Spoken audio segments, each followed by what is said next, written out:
Models. Available seasonally at Specs. Details at specsonline.com. Cheers to savings. Crew still on this Rec 10 headed west on the Katy Freeway near Campbell. They're blocking a couple of left lanes. Weather brought to you by Jams mediator arbitrator Paul D. Claude. Upper 80s for the high. Still have the scattered showers. They're trying to move to the north. They're going to get a little bit of break and then rain again tonight into Wednesday. 50-50 shot of that. Just about 100% chance Thursday, Friday going into most of the weekend as well. 77, spring 78 here at U of H. Listen anywhere. We're streaming live online at HoustonPublicMedia.org on the app as well. News updated all the time. It's KUHF Houston News 88.7. A service of the University of Houston. It's 9 o'clock.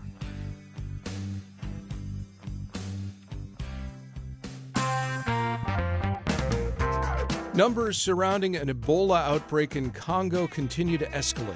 I'm Craig Cohen. Today on Houston Matters, what to know about it and what it may or may not mean for us in the U.S. and here in Greater Houston. Houston Matters with Craig Cohen is a production of Houston Public Media with support from Baylor College of Medicine. According to the Congolese Health Ministry, today at least 131 people have died amid more than 500 suspected cases of this rarer strain of Ebola. The outbreak was just announced 4 days ago. We discuss what those numbers may mean with Dr. Catherine Troisi, infectious disease epidemiologist at the UTHealth Houston School of Public Health. Also this hour, attitudes towards AI and the data centers that power it. Why a rare overturned conviction in a federal bribery case matters to the rest of us. And our Brenda Valdivia takes us to this year's Repticon. Stay with us. Next. Live from NPR News in Washington, I'm Corva Coleman. Acting U.S. Attorney General Todd Blanche appears before a Senate Appropriations panel this hour. He'll be questioned about the Justice Department's budget. Lawmakers may also want to know about a new fund that President Trump just helped create by settling a lawsuit against the IRS. The fund is worth nearly $1.8 billion. NPR's Carrie Johnson says the money will go to people allegedly targeted by the Biden administration. The acting Attorney General Todd Blanche will appoint members of a board to oversee this fund, and Trump will be able to fire them without cause. Blanche, of course, is a former personal lawyer to Trump. This fund is going to be created from a pool of taxpayer money. It's not clear the government will have to disclose who receives that money. And watchdogs say they're really worried that people who stormed the Capitol on January 6, 2021 are now going to be in line for compensation. NPR's Carrie Johnson reporting.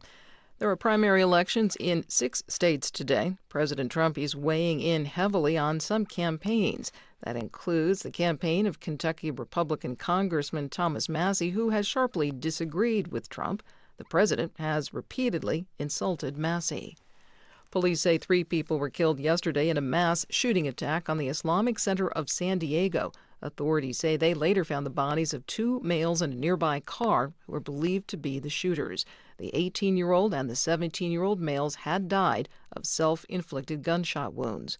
Police say they're investigating the attack on the city's largest mosque as a hate crime. Tazeen Nizam is the executive director of the San Diego office of the Council on American Islamic Relations. The community is shaken. The community is scared. The community is mourning. The community is devastated. She says more than 130 children were inside the center when it was attacked, along with more than 24 teachers and staff. Stocks opened lower this morning as Home Depot reported somewhat better than expected financial results. NPR's Scott Horsley reports the Dow was down 160 points. Home Depot's sales were up in the most recent quarter, and while profits were down, they fell less than forecasters had expected. The sluggish housing market has been a drag on home improvement centers. Home Depot is one of several major retailers investors are watching this week as they try to take the temperature of the U.S. consumer. Gasoline prices are inching up again as we approach the Memorial Day weekend, which traditionally marks the beginning of the summer driving season. AAA says the average price of regular gas is $4.53 a gallon. Crude oil prices have fallen slightly, but are still above $100 a barrel. Asian stocks were mixed overnight, up in Hong Kong and Shanghai, but down in Tokyo and Seoul. Scott Horsley, NPR News, Washington. This is NPR. Support for NPR comes from NPR stations. Other contributors include Lilly Endowment, a private foundation supporting NPR's coverage of religion and spirituality. And Jarl and Pamela Mohn, focusing on civil liberties, foster youth, public radio, and the arts. Live from News 88.7 in Houston, I'm Matt Harab. Crime Stoppers is offering a reward up to $5,000 for information that leads to the arrest of a man who is suspected of cutting off his ankle monitor and fleeing ahead of a murder trial. 32-year-old Walter Pozos is the second murder defendant in the county to cut off their ankle monitor in less than a month. Lee Gilly, the man accused of killing his pregnant wife, is the other suspect, and he fled to Italy. Pozos, meanwhile, was charged with murder after police say he crashed and killed a man while trying to evade police. His first trial was declared a mistrial. However, he's due for a second trial soon. A Galveston police officer is on what's called modified duty this morning after shooting and killing a suspect during a traffic stop yesterday.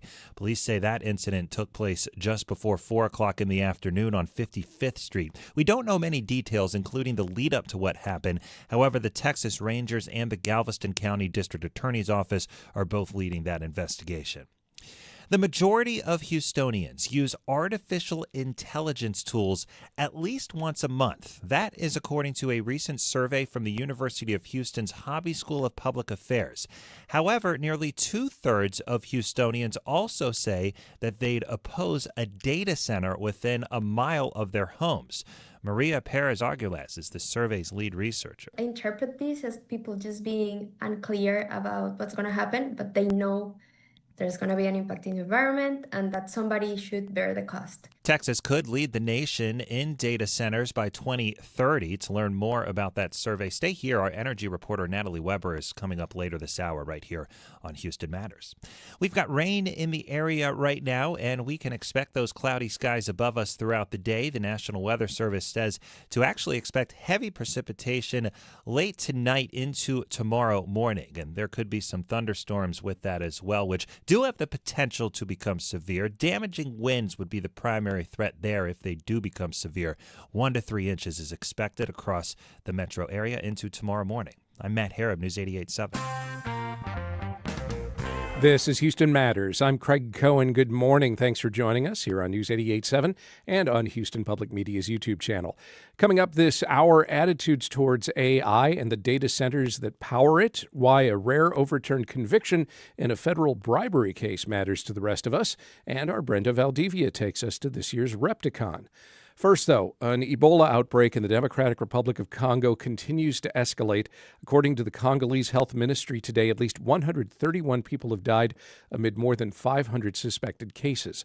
Those numbers have risen rapidly in the 4 days since the outbreak was first announced of this rare strain, suggesting it may have started a while ago, undetected, and that we're all just catching up. We have questions, of course. Dr. Catherine Troisi, infectious disease epidemiologist at the UTHealth Houston School of Public Health, joins us to address them. Dr. Troisi, good morning. Good morning. Last week, you reassured us that hantavirus aboard a cruise ship was not a big deal. It was not. I suspect your message may be a little bit different about this one, though. Yes and no. It is certainly a big deal for Central Africa with the rapidly expanding number of cases in an area that's almost the perfect storm for a huge outbreak of Ebola. And we can talk about that later if you'd like.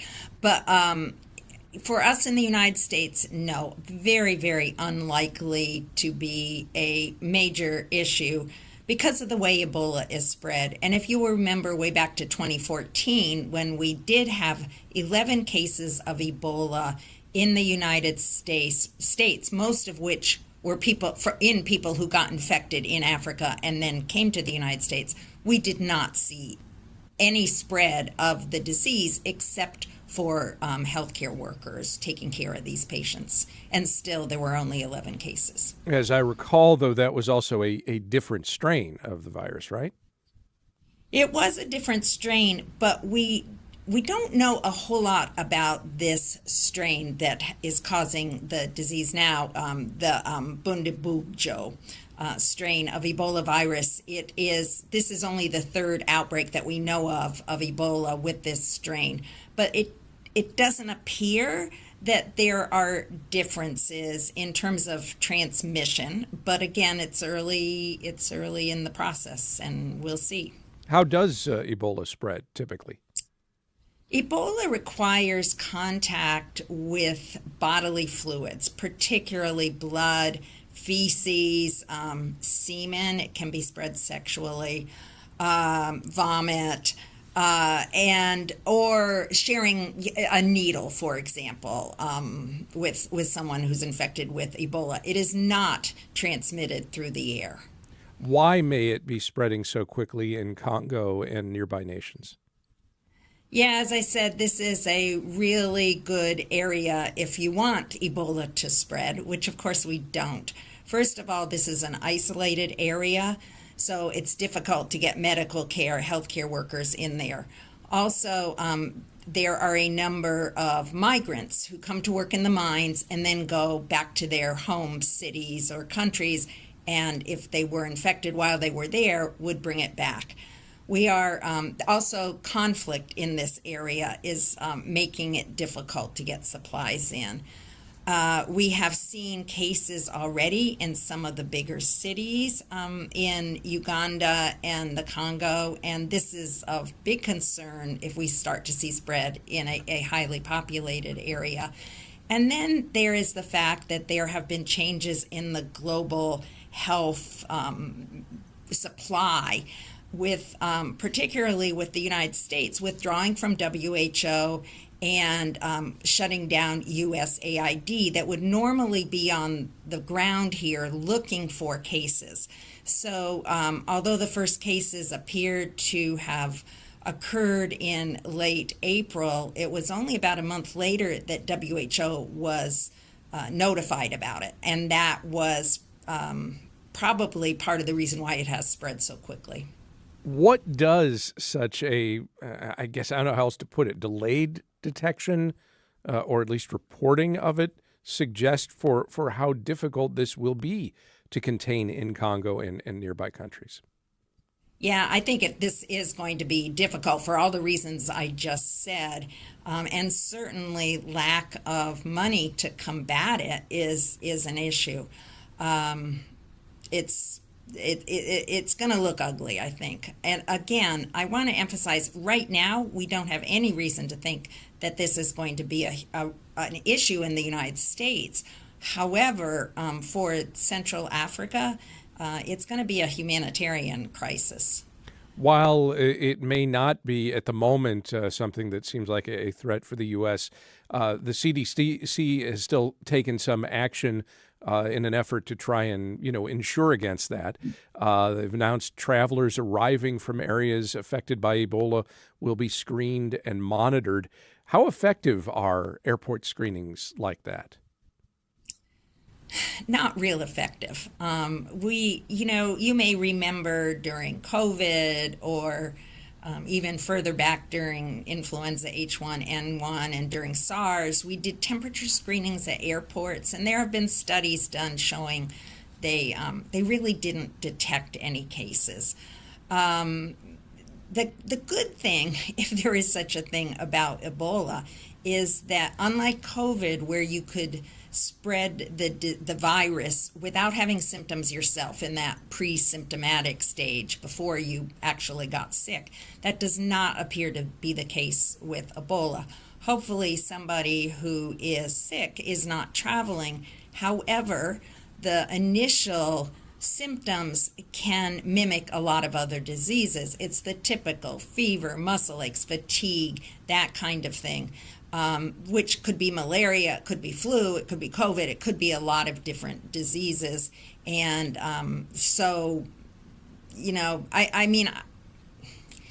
it's something to try. Whether it will be very effective, I'm not sure.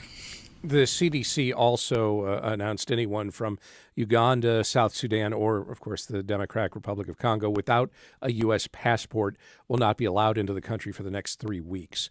Houston is, of course, one of the most internationally connected cities in the country. A large African diaspora community is here.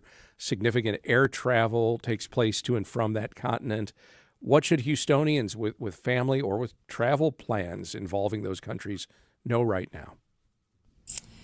Yeah, it's right now. It's just for, as you said, for a limited amount of time. It may be extended. If you, again, as you said, if you have a U.S. passport, then you can travel.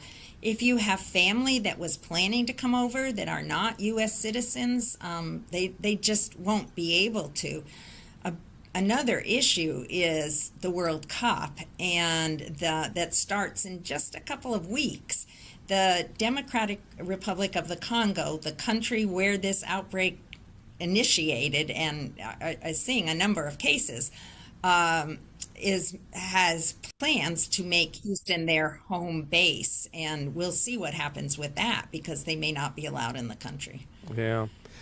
If Ebola were to come here, and again, we'll underscore that so far you see no particular reason to believe that it would, but if so, how prepared would our health system, Houston area hospitals in particular, be to handle it? The management of an Ebola case, we do not have a vaccine. We do not have treatment. It's just like hantavirus, it's supportive treatment. What emergency room physicians need to be thinking about is asking travel history. Have you been in a part of Africa where we are seeing cases?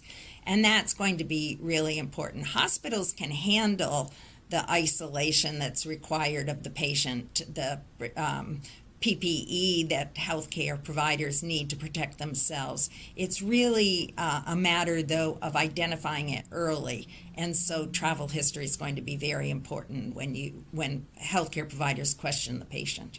We have seen a pattern during past outbreaks where misinformation spreads almost as fast as a virus spreads, especially in communities with historical distrust of public health institutions.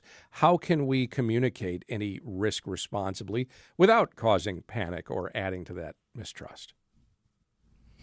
Yeah, if we knew the answer to that, I think that'd be a Nobel Prize in communication. Obviously, public health is working within those boundaries. You know, we don't want to hide the problem, but we also don't want people to panic. And I think it's about having trusted voices in the community that are speaking the truth, with the understanding that the truth changes as we learn more about an outbreak. What is then your overall message to Houstonians as we're right now just watching essentially what's happening with this strain of Ebola in Africa? Yeah, it's do not panic, but keep an eye on what's happening. It is possible we will have cases in the United States, travel associated, but that doesn't put the average person on the street at risk. It's really healthcare providers, as far as we know now. And again, the situation is changing. Dr. Catherine Troisi is an infectious disease epidemiologist at the UTHealth Houston School of Public Health. Thank you very much. Thank you. Up next, what a survey tells us about Houstonians' attitudes towards AI and the data centers that power it. Stay with us as Houston Matters continues on News 88.7 and YouTube.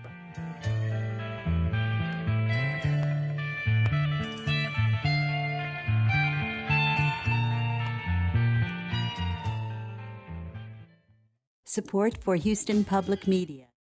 You count on Houston Public Media. That's why you're here right now. Take the next step and become a new member today. Every gift makes a difference. And with a gift of $5 a month or more, you'll receive PBS Passport, a member benefit that lets you stream more of the shows you love anytime. It only takes a minute to make a big difference. Join as a new member today at houstonpublicmedia.org/donate or call 800-364-8300. Mutual Insurance Company, a workers' compensation provider that's been caring for hardworking Texans for over 30 years. More at texasmutual.com/expert partner. Tonight on Houston Public Media TV8, American Masters examines the life of civil rights pioneer W.E.B. Du Bois. Narrated by Viola Davis with readings by Common, Courtney B. Vance, and Jeffrey Wright. Tonight at 8 on TV8. This is Houston Matters. I'm Craig Cohen. Attitudes about AI vary as it continues to develop. A recent survey by the University of Houston's Hobby School of Public Affairs examines Houstonians' attitudes towards AI and the data centers used to power it. Hobby School Research Assistant Professor Maria Perez Arguelles tells Houston Public Media's Natalie Weber about a stark dichotomy in the major findings of the survey. In general, people oppose to data centers being built, especially when it's near 1 mile of where they live. But we also see that they support AI in general because they use AI a lot. And how does that public sentiment vary among, different demographics in Houston? Yeah, so something that we found very interesting is that in general, younger generations are the ones who oppose the most. And especially when it comes to education, we see larger gaps for younger generations. So they are worried about the impacts that AI might have on the education. And this might be because they're young, they're being exposed to it, they're just entering labor force, so change is coming and they're feeling it. We also see that people are worried in general about the environment, education, the economy, and the jobs, but especially about the impacts that data centers and AI may have on the environment. So they're worried about this. This could be water, energy, air, and even quality of life, like their everyday lives. And I know the survey touched a little bit also on concerns about, electricity use by these data centers and talked a little bit about, folks' electricity bills. What were some of your findings with regards to that? Yeah, so we've been asking a lot of questions related to energy in the past year to some of our panelists for the Space City panel, and we found across all of our questions that people are worried about the increase in electricity price. People are worried about not being to afford every monthly use of electricity, and we kind of see that here because they are worried and uncertain about the impact that data centers can have on energy demand. The grid, as we know, is already having high demand, especially with our long summers and with other natural disasters that may put an extra strain on it. So this is something extra to consider, and people are worried about it. They're also worried about the impact in the environment in general and about water usage. Although water usage as opposed to electricity is different because they're worried about water, but when we ask people about how worried they are about the quantity of water they have right now, they don't seem to be as worried. So they see water more of a long-term issue than a short-term issue, as opposed to electricity, for which we see the impacts very often. And then I know you mentioned this a little bit earlier in the interview, but you guys also looked at Houstonians' AI usage.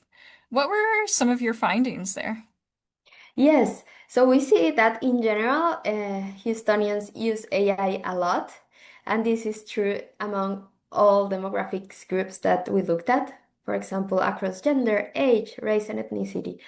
Although within these groups, we see that women in general use it the most, and uh, older generations as opposed to younger generations, which was an interesting finding to us, but it also follows national trends. We see that Gen Z tend to be more opposed and more reluctant about AI. And one thing that I thought was really interesting, kind of looking at the survey, is there's a lot of opposition to data centers, but Houstonians also use AI a lot. Why do you think there's kind of that discrepancy there? Yeah, that seems to be conflicting, but I think it could be because of two things, mainly because change is coming. We're not certain about the long-term versus short-term impacts. We know there are gonna be impacts, and they just want, I feel, I interpret this as people just being unclear about what's gonna happen, but they know there's gonna be an impact in the environment and that somebody should bear the cost. So they're more worried about this change with responsibility, accountability, but they don't oppose the change. They do want AI in their lives, as we see by the numbers. They use it a lot. Then how do you, expect this public sentiment that you guys, found in your survey? How do you expect this public sentiment to shape policy in the coming, months and years? Yeah, so hopefully it can be able to shape policy and communities are taking into account when big decisions are being made because as we see all decisions being made about data centers not only impact the community right next to it, but also the broader area. They impact cost, quality of life, they impact the short run, but also the long run. So hopefully communities' voices are taking into account that this sentiment reflects what people are feeling, and this can be taken into account by policymakers and big tech companies. I think that's everything I had. Is there anything else you'd like to add? And I think we covered pretty much it. In general, we didn't see a lot of differences when it comes to comparing urban area versus suburban areas. This was interesting too. We thought there was going to be much more difference, but there is not. And another interesting finding was that regardless their party identification, Houstonians do agree that tech companies should bear the cost of the new energy grid, new power plants that need to be built for data centers and AI. That's Maria Perez Arguelles from the University of Houston's Hobby School of Public Affairs. She spoke with Houston Public Media's Natalie Weber. Some are more bullish than others when it comes to the use of AI. University of Houston Law Center professor Seth Chandler has been among those encouraging students to make responsible use of AI tools. Last summer, he spoke with us about an AI-generated podcast he'd created to help his students better understand current cases. First, here's what it sounded like. Welcome to The Deep Dive, the show where we really try to cut through the legal noise and give you the insights you actually need on the big cases. Yeah, and today we're digging into a really significant one, United States v. Scarametti. The Supreme Court just handed this down, June 18th, 2025. Right. In this case, it tackles Tennessee's ban on certain Medipar treatments for transgender minors. An excerpt there from UH Law professor Seth Chandler's wholly AI-derived podcast of fake voices designed to sound conversational. I asked him about it last July. Did you edit at all what these AI-derived voices were saying? Absolutely not. In fact, I don't really know how to do that. This is raw output with all of its warts, but also all of its strengths. Did you fact-check what they said? I listened to it, and it sounded mostly correct. I did not do a detailed fact-check. It sounded mostly correct. I didn't notice anything wrong. You've started a blog called AI for Legal Education. First, are you actually writing the blog posts there yourself or letting AI make those up for you? It's a collaboration, actually, in which I come up with ideas. Often I will write basically the entire thing myself, but for example, the one I did yesterday on why take-home exams should no longer be used in law school, that was very much a collaboration in which I had a dialogue with AI in which I would recognize shortcomings of my arguments, ask it to help me out, and I would then ask it to recognize shortcomings of my arguments and ask it to help me out. In fact, I had a conversation among different AIs to try and make it as strong an argument as I possibly could. How much would you say of the language within that blog post is really yours and how much was derived by some generative AI tool? I would say it's a 50-50. Do you have any qualms about any of that? Absolutely not. Why not? Because it's simply a tool. I am in control. I have responsibility for what I put out, and it's no different than a legal partner putting their name on a brief that an associate mostly wrote. So I don't see, I don't have any qualms about it. Are you fact-checking what you and this generative AI tool are writing? Yes. If it's got my name on it, I want to make very sure that it is correct. So as long as my name is on it, I want to make sure it's right. All right. So one of the reasons that you're doing all of this is you are trying to encourage law students to use AI tools more, get to know how to use them, and in particular in service of their legal education, right? That's correct. Does it matter primarily how these tools are used? Absolutely it does. If they use it as a substitute for thinking, that is going to end up being a disaster for them because, at least for the next decade or so, I think lawyers are going to have to engage in critical thinking and do the kind of skills that lawyers have undertaken for centuries. Are you suggesting after a decade from now that won't be necessary anymore? I don't know what's going to happen a decade from now. There are people who think that we're a couple of years away from the singularity in which superintelligence replaces all of us. I am not sure we are there, but I'm also not sure we aren't. You've been an attorney for a long time. You've been teaching for years. You have a foundation on which to use tools like AI or a variety of other technologies. I asked you about fact checking, and one of the things you can do is quite literally read it and say, well, based off of my experience, I know this line here is totally made up, and I can correct that. Law students don't have that background. That's correct. And one of the things we need to do is to train them about the current limitations of AI. So, for example, in preparation for this show, I just thought I would try a fun experiment to ask AI who batted second for the Mets in the third game of the 1969 World Series. And it confidently answered that it was Cleon Jones. But I then fact-checked it, and it was not Cleon Jones. It was Wayne Garrett. That's exactly the kind of situation where I knew AI was going to get it wrong. If you ask it for something very specific, it will confidently often give you the wrong answer based on probabilities. Probably Cleon Jones did bat frequently. But the law and legal arguments are steeped in specific details. I mean, that's, if you're talking about precedents, if you're talking about whether or not somebody can get kicked out of their home or not, whether or not somebody can be fired from a job or not, whether somebody has the right to sue or not, is based off of lots of very specific language and details.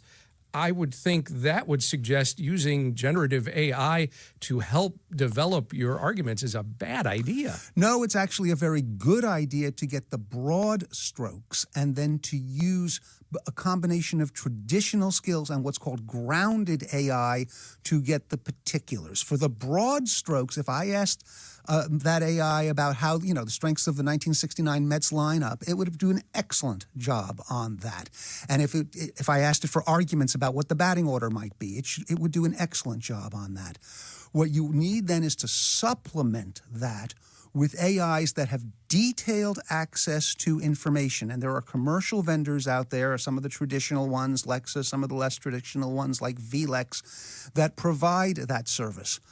When lawyers neglect that, that's when they get in trouble. Is it possible that lawyers could also avoid trouble by simply using their brains and writing things themselves? It is possible, but you got to realize lawyers are not perfect either. Everyone loves to pick on AI when it gets something wrong because people see it as competitors or they're afraid of it. But humans make mistakes all the time, and we sort of discount that and say, oh, well, that's natural. Of course they would. So lawyers absolutely should and continue to use their brain for the next decade. But their brains are finite, and a combination of AI and a human brain is absolutely the way to go in 2025 and beyond. Again, if you use it the right way, there have already been examples in courts of attorneys using AI to generate briefs which are full of completely fictitious citations. Absolutely. In one case here in Houston recently, an attorney for the Houston Housing Authority was accused of citing cases that don't exist, while many suspect the attorney used AI and did not review the work. This is a very real-world example where someone could have lost their home due to misuse of AI tools. That's right, and that lawyer should face discipline. And if that lawyer faces discipline, lawyers will stop blindly using AI, which absolutely can hallucinate, particularly when asked for specifics. But the solution to that is not to prohibit AI or to restrict AI. The solution for that is both to use it responsibly, which is what I try to teach my students to do, and to be a little more patient. This is an industry which is a couple of years old. We are having problems right now, but I think in a couple of years, this problem of frequent hallucination will go away. That's Seth Chandler. He's a professor of law at the University of Houston Law Center. We spoke last July. Last month, a federal judge tossed out a jury conviction of a Houston businessman prosecuted under the Federal Corrupt Practices Act. Just ahead, why the judge acquitted him and what the case means for the rest of us, as Houston Matters continues.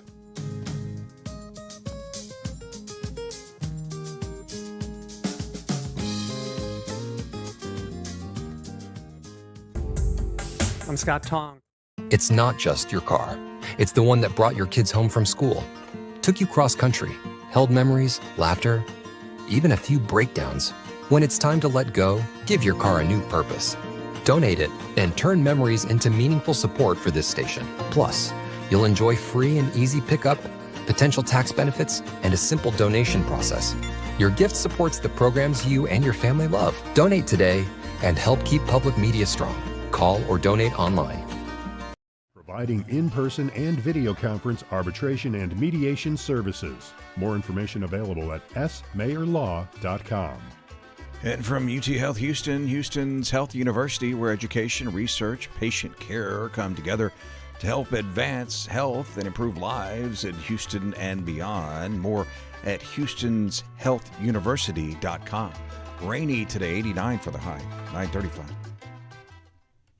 This is Houston Matters. I'm Craig Cohen. Last month, U.S. District Judge Kenneth Hoyt overturned a jury's conviction under the Foreign Corrupt Practices Act. He dismissed an indictment brought by federal prosecutors against a Houston area businessman and granted the man a full acquittal. To learn more about the case, the Foreign Corrupt Practices Act, and why this acquittal matters, we are joined now by the man charged in the case, Alex Rovirosa, and he's the CEO of Roma Energy. And also with us is Ryan McConnell from the McConnell Group, the lead defense attorney in the case. Welcome to Houston Matters. Good morning. Thanks, Craig. Alex, first, let's lay out a few facts about you. You were born in Mexico. You're a lawful permanent resident here in Texas, living in the Woodlands. When did you first come to the Houston area? Hi, thank you for having us today, Jack. I have been living in U.S. since 18 years ago already. And you are an attorney with a long career in oil and gas. What do you do in the energy sector exactly? Well, I started my career as an attorney, as you say, in the energy, oil and gas sector in Mexico 25 years ago. And then we started a service company and an E&P company around 20 years ago, when we have been growing in that energy sector, working for private companies and for oil and state-owned company Pemex for around 20 years. So what we do is services, and also we own wells down there in Mexico. Ryan, what did the federal government allege that Alex did that led to this prosecution? So, Craig, the federal government had been conducting a bribery investigation involving Pemex, and the allegation was that Mr. Rovirosa and another man named Mr. Avila had engaged in a bribery scheme involving Pemex and involving officials that worked for Pemex to get work from Pemex. And Alex was prosecuted under the Foreign Corrupt Practices Act. What is that exactly? So it's a law that prohibits basically international bribery. He was charged with violations of the Foreign Corrupt Practices Act and conspiracy, which is a general statute which prohibits people from agreeing to do something illegal with someone else. Alex, what went through your mind when you learned these were the charges being brought against you?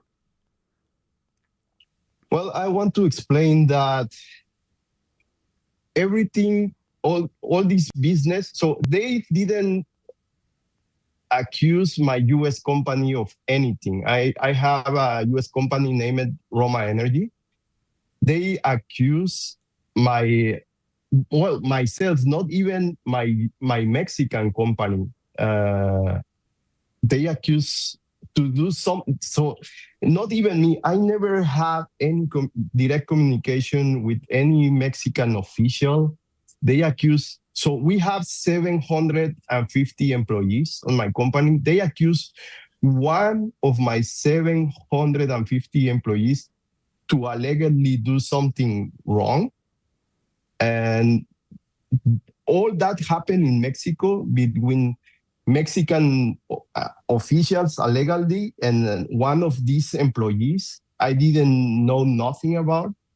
So what comes to my mind was something that was shocking. I didn't even think that something like this could happen to me because I wasn't doing anything wrong.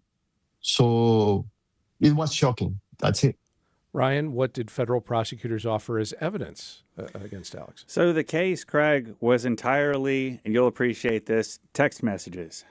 So the prosecutors had taken the phone of Mr. Avila back in 2021, and then they took Mr. Rovirosa's phone. They pulled text messages off these phones, and they'd subpoenaed some records from Mexico, from Pemex, but their entire case was based off of text messages, communications back and forth. All of the communications between anyone at Pemex and the employee that worked for Mr. Rovirosa, those were the only communications between a foreign official or somebody who worked for Pemex and anyone involved in the case. The communications and text messages involving Mr. Rovirosa were basically between Mr. Rovirosa and other people who worked with him about things that the government alleged and interpreted as having something to do with the case. But these text messages, many of them were from 5 or 6 years ago, and the government put their spin on what they meant.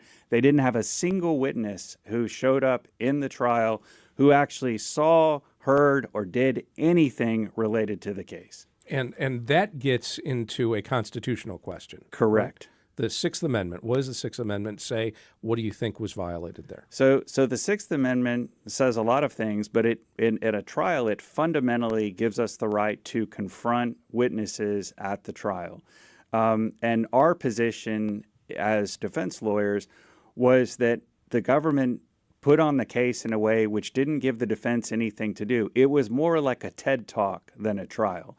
They had these messages, they got up, they put them on the screen, and they told the jury what they meant. And because there weren't any percipient witnesses in the trial, anyone who actually saw, heard, or did anything, we had really no way to challenge anything. They just had their agents sitting there reading these messages. And we can all appreciate if someone took your messages or my messages, Craig, from 5 years ago and put them up and interpreted them in a way that we may not have intended when we wrote them, and that was the case. They put those messages on.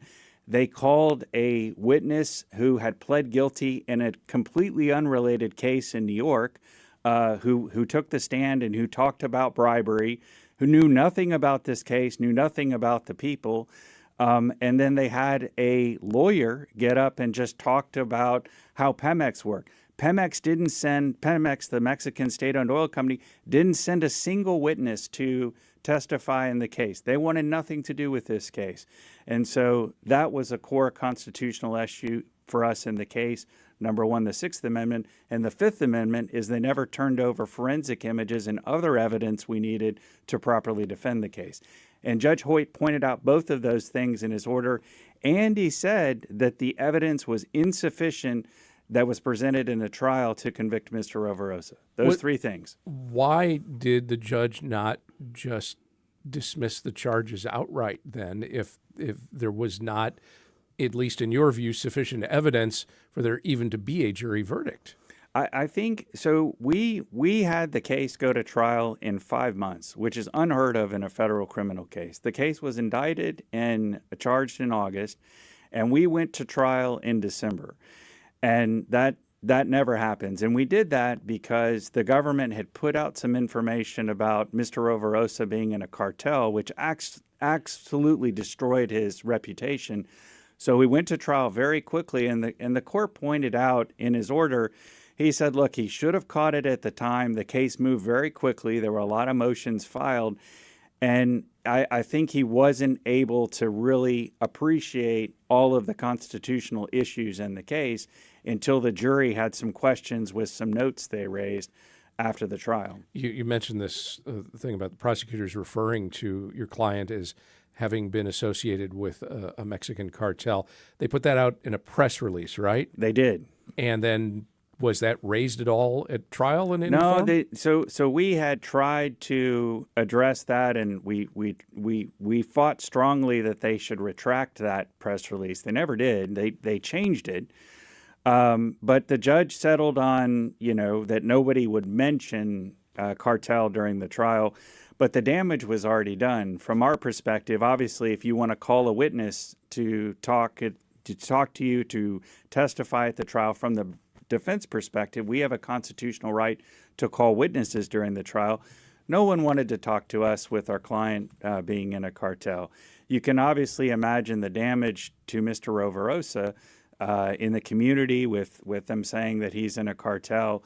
We had concerns about the jury pool, but obviously that was a significant issue for us early on, and in our view, the first step in a series of constitutional violations that impacted our client. So the bottom line, the jury convicts, and then the judge comes back and says, no, I'm tossing this out entirely. Correct. He tossed it out because he said, I find insufficient evidence presented during the trial for the conviction. And then he said, alternatively, because the government deliberately did not call any witnesses during the trial, these translators, that's an independent basis to toss out the case. And he also said another fatal flaw was the government's failure to comply with their discovery obligations. How unusual is it for a judge to do this in a case like this? It's extremely unusual. Well, in the Foreign Corrupt Practices Act context, our research shows that it's only happened 4 times in the last 50 years, number one. In federal cases, in general, it's very unusual for a judge to throw out a verdict after the jury comes back. In any context, that rarely happens. And when they do, usually at a federal level, it's for sufficiency of the evidence. Federal prosecutors do not get really called on the carpet very frequently for constitutional violations, particularly involving multiple constitutional provisions. Why ultimately should this matter to the rest of us? Well, because it could happen to any of us. If the government can put people on trial with no witnesses and based on some old text messages that they interpret, they don't call any witnesses during the trial, your lawyer doesn't really have anything to do. That's a serious issue for anyone to think about, because it's one of those moments where you have to think, well, this could happen to me. Someone could go through my text messages, go through things that I've done online, and come up with this story based on what people are telling me, based on what I think. If you have no meaningful way to challenge that's part of the American justice system and the system that we all believe in. The jury is one component of the Constitution. If you don't have a lawyer at a trial, if you don't have the right to confront witnesses, as we've seen throughout history, that verdict means nothing. And Judge Hoyt looked at that verdict and saw the constitutional issues, and he knew it didn't mean anything. Alex Rovirosa is the CEO of Roma Energy. Ryan McConnell is from the McConnell Group. He's his attorney. Thank you both very much for joining us. Thank you, Craig. Thank you, Jack. And still to come, turtles, geckos, and snakes were among the creatures on display in Pasadena at this month's Repticon. Our Brenda Valdivia was there and shares what she learned as Houston Matters continues on News 88.7 and YouTube. I'm Ernie Manu. We know you value Houston Public Media. That's why you're watching right now. So take the next step and become a new member of the station you rely on. Every gift makes a difference. And what matters most right now is supporting the station that brings you the news and information you rely on. It only takes a minute to make a big difference. So join as a new member today at houstonpublicmedia.org/donate or call 800-364-8300. Opera House presenting Beware of Short Texans, starring Justin Williams of Greater Tuna. The performance includes stories and characters drawn from Texas life and theater. July 11th, tickets at thegrand.com. Support for Houston Public Media comes from electricityplans.com, helping Houstonians find electricity plans based on home energy usage and rate comparisons. Enrollment details and more at electricityplans.com. Rows of colorful reptiles, exotic amphibians, spiders, and other animals and plants filled the convention floor in Pasadena this month as Repticon returned to Texas on its national tour. Houston Matters producer Brenda Valdivia was there and caught up with some of the people behind it, starting with Chaz Gavitt, Repticon show manager and reptile expert. Oh, I do a wide variety, mostly snakes. I got like scrub pythons and different various pythons more than anything. Now, when it comes to like cold-blooded animals, a lot of people feel that they don't have affection for humans, that it's a very separate relationship. Now, I'm a cat person, so I get that guff myself. Do you find that's the relationship you have with your pets, or is it something beyond that? Not all of them. I mean, some have actual personalities. Like reticulated pythons are very smart, and they tend to know the people that take care of them, and they tend to react different towards those people than they would someone else. So, Are there any special ones that you've had that mean a lot to you? my Boland's pythons, yeah, they're like the rarest python in U.S. collections. I lost them in a tornado when a tornado come through 6 years ago. A tornado come through and took out part of my snake house. Yeah, I'm so sorry to hear from that. In Houston, we get a lot of floods, and, taking care of our animals is one of our top priorities here. I also start to think about, like, you have all these different species of animals. One thing that we always have to be cautious of is making sure we don't introduce invasive species. Like Florida is dealing with lionfish off the coast. Houston's starting to deal with that, too. How do you make sure that the inventory that comes in, especially because you're on the road so much, that stays safe, that stays contained, not just for the safety of the ecosystem that you're traveling to, but also for the health and safety of the animals? Well, with regular vet checks, I mean, most of our shows we have a vet that comes through and inspects animals. With our own health and welfare checks, we try and police the garbage out. I saw you standing over here next to all these beautiful snakes. I'm really curious, what stands out to you? The rainbow boas, Brazilian rainbow boas, they're gorgeous animals, the iridescence, and well, you got a bunch of different kind. You got like a Stimson's python right there. It's a dwarf Australian python. Why does it say children's python on the sign as well? Because that's what people think it is. It's actually a Stimson's. They're in the same family. Stimson's don't get as large as a children's python. You're so beautiful. All right, is there anything else I should know before I let you go? You really need to experience for yourself. Come out, take your time, walk around, look at everything, ask a lot of questions, and learn a lot. It's Callie Collins and Hogalicious. They're Western hognose snakes. What is it about this breed in particular that caught your attention? They're the cutest. They have a little upturned snoot. They always look like they're smiling, but they're also diurnal, so they're out in the middle of the day when you're awake. They enjoy being handled, they're fun, they have cute little personalities, so each one of them is a little bit different. So I breed them, so they're all captive bred, and we breed specifically for personality and really good eaters. But in the wild, they stretch all the way from Mexico up into Canada, and we have them in western side of Texas. So I do this with my 6 and 8-year-old daughters, and so we wanted something that was cute and would make people smile when they saw it. And so we already had one named Mango, and we were like, we like the ice cream flavor names. So all of our breeders have ice cream flavor names. Their names match the color of the snake, and it just really took off and kind of expanded from there. They do also have like a ice cream swirl to them. They do. They look cute sitting on top of a cone on our logo.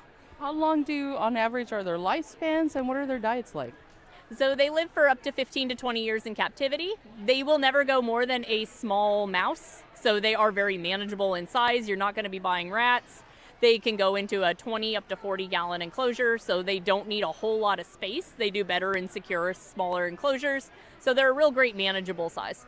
Now, I have 2 cats, so I don't know if I should have any lizards or birds or any other type of exotic animals. Can your snakes get along with other pets, or is it better that they just be a solo pet? So we have 2 cats and we have a corgi. The corgi is very interested in them. He has accidentally licked them a couple of times. I keep them separate from the cats, obviously, so I just make sure they're in a safe and secure enclosure, and the cats have not ever bothered them. I'm James Rose with Erectile Dysfunction. So we started with my wife, who was a science teacher, and so we've kept different snakes and different lizards over the years for her classrooms. And then during the pandemic, we picked up some Saracenorum geckos, and then grew from there and decided that we wanted to start breeding them. Coming here made me realize how many different types of colors and patterns reptiles have. This one's really pale. This one has like a kind of a burnt wood almost. Which ones stand out to you the most, and do you have a particular favorite that you like to collect? So out of the crested geckos, I really like the Dalmatians. And the Dalmatians are, I'll show you one down here. They're covered with spots, just like the name implies. Oh my gosh! So these are my favorite crested geckos. Now he is lively. He looks like a dinosaur. He looks ancient. So these are all from New Caledonia, which is an island chain between New Zealand and Australia. It's a very temperate environment, between 70 and 80 degrees, and so that's one of the reasons they're so popular here, is because they like a temperature where we're comfortable at. New Zealand is a very long way from Houston, even though our temperatures are the same. How do you make sure that these animals don't become invasive species? How do you make sure that they go to a good home? And that's very important to us. My wife is a wildlife biologist and in environmental sciences, so we don't get anything that'll be invasive in Texas. But specifically these, if it gets too cold, they will die. So they cannot handle a freeze. They also can't handle the heat. So if they were to get outside here in Houston, they could maybe handle a day at 95, but 2 or 3 days of that, and with our hot nights that we have, they would perish very quickly. Sad for the geckos, but good for the wildlife here. That's correct. Darren Hill. The shop is named Dart Nivorous, and it stands for Darren and Rebecca's twins, and Nivorous is the carnivorous thing. I started off doing art out of wood for art galleries because I would do woodworking, and I took a couple of Venus flytraps to a show once and sold all of them in 15 minutes, and there was a monthly show, so I started selling them every month. Now, when people think of carnivorous plants, the Venus flytrap is usually the first to pop into mind. These drew my attention, like these large, bulbous, some are bigger than my hand. The leaves are like the length of my arm. And what are these plants called, and how do you take care of them? There's basically 3 or 4 different major types of carnivorous plants. There's about 900 different species of carnivorous plants. There's sundews, there's fly traps, and then there's pitcher plants. Pitcher plants are all over the world. Carnivorous plants are all over the world, but the ones you're looking at are from Thailand, the Philippines, and they are tropical. They got to be at a constant, pretty much same temperature. If you like it, they like it. Everything they taught you in school is pretty much wrong. They always tell you, oh, they're carnivorous. They're actually photonivorous. They live off of light like all other plants. 99% of their food comes from sunlight. But you know that Flintstone chewable your mom used to make you eat? They need about 1 or 2% of nitrogen, which they can't get from sunlight. That's where a dead thing comes from. So most of the time I just tell people you can take a plant and stick it in your house, and I don't care where you live, you're going to have a gnat or two every once in a while. And that's enough to feed the nitrogen craving. There are some phonivorous plants that don't mix with other animals, or is it all, fine? They're all one happy family. They basically excrete sugar. If you look at them, they're all kind of shiny around the edge. That's what attracts the bugs. I did notice some over here that have this kind of shimmery, dew-like substance. Is that sugar water? They produce glucose? It's called mucilage, like mucus. This is a plant called Drosera filiformis. It's a long stick, but everything from here to here is sticky if we had enough humidity here. A lot of people have houseplants and they say, oh, I need something to kill my gnats. So they go out and buy these plastic things with noxious chemicals, and you got to keep buying them. And these things will go hibernate and dormant in the fall, but they come back in the spring. They'll make their own babies. They're a renewable resource, and they constantly catch bugs. If you look at them, every single little black dot on those things is a dead bug. That's Darren Hill with Dart Nivorous, local vendor at Repticon. He spoke with Brenda Valdivia. And that's it for today's show. The Houston Matters team includes Michael Haggerty, Joshua Zinn, Brenda Valdivia, Mincho Jacob, and Laura Walker. Jared Carroll's our technical director.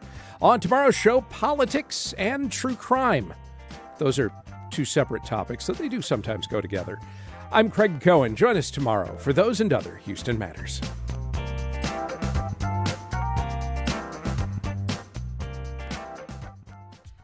Support for Houston Public Media comes from listeners like you and from Metro, proud sponsor of Hello Houston with Ernie Manous. Heard Monday through Friday from 11 a.m. until 1 p.m. on News 88.7. Support for Houston Public Media comes from listeners like you and from